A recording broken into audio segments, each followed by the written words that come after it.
네, 안녕하세요. 나는 개입니다. 플라잉 엔터TV의 날개미입니다. 우리나라 시간으로 지난 목요일 밤 미국 나스닥 시장이 거의 마이너스 5%대에 폭락을 했는데요.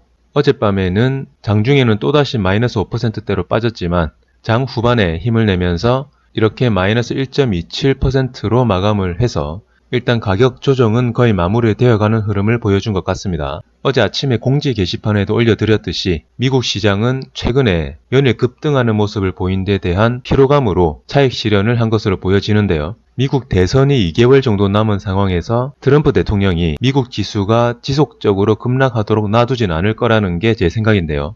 따라서 단기간에 조정을 거쳐서 다시 재차 반등을 할 것으로 예상이 됩니다. 어제장 우리나라 시장은 시초가는 많이 빠져서 시작을 했지만 장 후반으로 갈수록 전략 후강의 모습을 보여주면서 상당히 강한 흐름을 보여주었죠. 그래서 지금 우리나라 시장은요, 유동성 자금을 믿고 어제 장 초반같이 급락을 하게 되면 저가 매수의 기회로 활용을 하는 게 좋아 보입니다. 이제 본론으로 들어가도록 하겠습니다. 최근에 셀트리온은 장이 좋아도 하락, 장이 안 좋으면 더 하락하는 모습을 보여주면서 이제는 전혀 오를 것 같지 않은 종목이 되어가고 있는데요. 이번 영상에서는 셀트리온만의 주가 흐름의 특징과 공매도의 현 상황을 정확하게 파악을 해보도록 하겠습니다.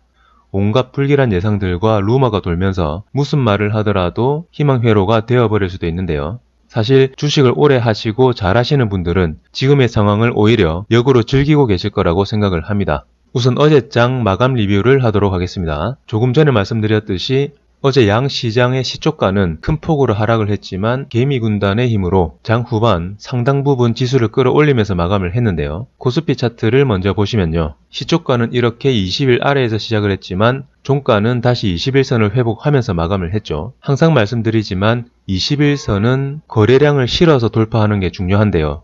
어제도 거래량을 이렇게 실어서 21선을 회복하면서 상승 추세가 여전히 살아있음을 보여준 하루가 아니었나 생각을 합니다. 다음으로 코스닥 차트를 보시면요. 마찬가지로 시초가는 이렇게 낮게 시작을 했지만 코스피와는 다르게 21선 위에서 이렇게 시작을 했고요. 종가는 9월 2일에 돌파했던 이 저항선을 재차 돌파를 하면서 끝이 났는데요. 결과적으로는 21선 위에서 거래량을 줄이면서 눌림목을 준 상황이 되어버렸네요. 오늘 미국 시장은 장중에는 크게 하락을 했지만 낙폭을 상당수 줄이면서 마감한 걸로 봐서는 다음 주 초반 정도면 가격 조정은 어느 정도 마무리가 될 것으로 예상이 되는데요. 조금 전에도 말씀을 드렸지만 현재 국내 시장은 오갈 데 없는 엄청난 자금이 대기를 하고 있기 때문에 향후 튼튼한 지지대 역할을 해줄 것으로 예상을 합니다.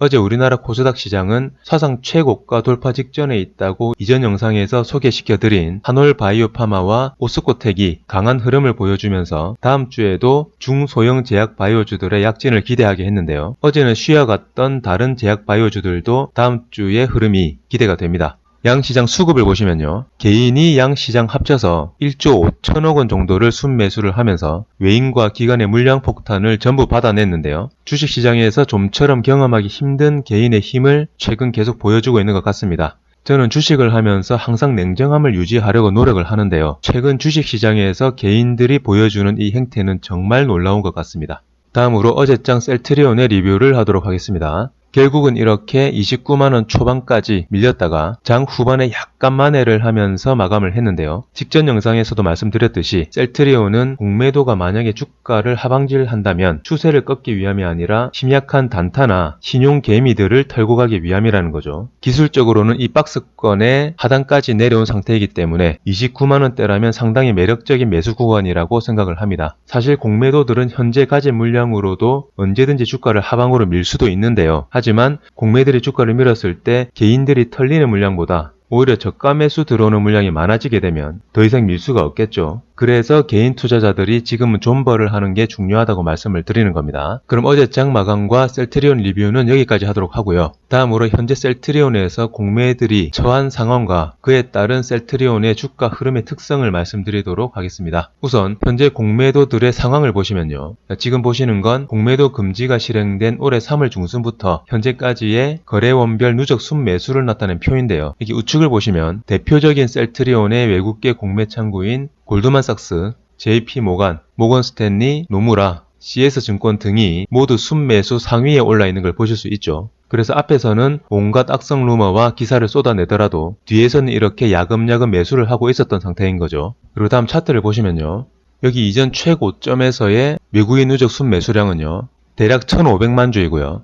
여기 최저점인 14만원에서는 누적 순매수량이 약 230만 주로 대략 1,300만 주 정도의 물량을 매도한 걸 알 수가 있는데요. 여기서 중요한 게요, 공매들이 최고점에서 14만원까지 주가를 밀 때는 1,300만 주나 소모를 했는데요. 현재 누적 순매수량이 대략 530만 주니까 고작 300만 주만 매수를 해서 주가는 현재 사상 최고가 근처에 있다는 거죠. 즉, 주가를 내릴 때는 엄청난 물량이 소모가 되는데 주가를 올릴 때는 조금만 매수를 해도 급등을 한다는 의미죠. 따라서 공매도들이 주가를 밀 때는 엄청나게 무리를 한다는 증거이고요. 최근 주가를 누르는 것도 공매도 입장에서는 엄청나게 무리를 하고 있다는 겁니다. 왜냐하면 이렇게라도 주가를 눌러야 향후 주가가 조금이라도 오르면 그동안 지친 개인들이 물량을 넘길 테니까요. 그리고 최근에 신용 잔고율이 조금씩 올라가는 걸 보실 수 있는데요. 이런 부분도 주가의 발목을 잡는 원인이 될 수 있으니까 신용은 항상 감당할 수 있을 정도로만 사용하시길 바랍니다. 그래서 이러한 흐름을 이해하신 분들은 주가가 눌리게 되면 오히려 좋은 추가 매수 기회로 삼을 거고요. 이해를 못하신 분들은 희망회로라고 생각을 하시고 매도를 하실 가능성이 크겠죠. 주가라는 게 항상 존버할 각오가 되어 있는 개인들만 남았을 때 비로소 움직이더라고요. 다음으로 셀트리온의 주가 흐름의 특성을 설명드릴 텐데요. 우선 이 차트 사진을 보시면요, 위에 보이는 사진이 에코프로고요, 아래 사진이 후성입니다. 올해 3월 코로나로 인해서 두 종목 모두 이렇게 급락을 한 것까지는 똑같은 흐름이었는데요. 그 이후에는 에코프로는 어제까지 계속 상승을 했고요. 후성은요, 불과 4일 전까지만 하더라도 계속 이렇게 옆으로 횡보를 하다가 단 4일 만에 50%가 넘는 급등을 보여줬죠. 제 방송용 계좌도 보시면 이렇게 현재 후성으로 45% 정도의 수익을 보고 있는데요. 저는 이 종목을 한 달 전에 사서 최근에 셀트리온에만 집중을 하다 보니까 신경을 거의 안 썼죠. 그래서 전혀 오를 거라는 기대감이 없는 상황이었는데 갑자기 이렇게 오르니까 시장에서도 뜨거운 감자가 되어버렸죠. 그리고 그동안 횡보하면서 쌓인 악감정도 한 번에 날아가더라고요. 이 차트 사진들도 보시면요, 위 사진은 삼성바이오로직스의 작년 8월부터 현재까지의 흐름이고요. 아래 사진은 같은 기간 셀트리온의 차트인데요. 삼성바이오로직스가 8월부터 꾸준히 우상향하면서 현재 위치에 있는 반면에 셀트리온은 같은 구간에서 옆으로 이렇게 횡보를 하다가 단번에 이렇게 급등을 해버리고요. 또 이 구간에서는 삼성바이오로직스가 저점과 고점을 높이면서 갈 동안에 셀트는 옆으로 횡보를 하다가 또 여기에서 단숨에 급등을 해버리죠. 셀트리온이 60일선을 깼다고 걱정을 하시는 분들이 많으신데요. 사실 삼성바이오로직스도 지금은 60일선을 이탈을 한 상태죠. 방금 보여드린 사진들을 보시면서 눈치를 채셨겠지만 같은 업종에서 종목마다 그 시기는 차이가 있지만 결국에는 가격적인 부분에서는 밸런스가 맞춰진다는 걸 말씀을 드리고 싶은데요. 물론 삼성바이오로직스는 지금 사상 최고가를 돌파를 한 상태고요. 셀트리온은 아직 돌파 전이긴 한데요. 마찬가지로 시기만 차이가 있을 뿐 결국에는 가격 밸런스가 맞춰질 거라고 생각을 합니다. 최근 가장 큰 문제였던 코로나는 조금씩 잠잠해지고 있는데 다음 주 월요일에 또 가장 강력한 태풍이 온다고 하는데요. 아무쪼록 모든 분들이 태풍 피해가 없었으면 좋겠고요. 이 태풍이 지나가면 셀트리온에 현재 불어닥치고 있는 태풍도 같이 지나갔으면 좋겠습니다. 그럼 편안하고 안전한 주말 보내시고요. 이번 영상은 여기서 마치도록 하겠습니다. 지금까지 플라잉 엔터TV의 날개미였습니다. 감사합니다.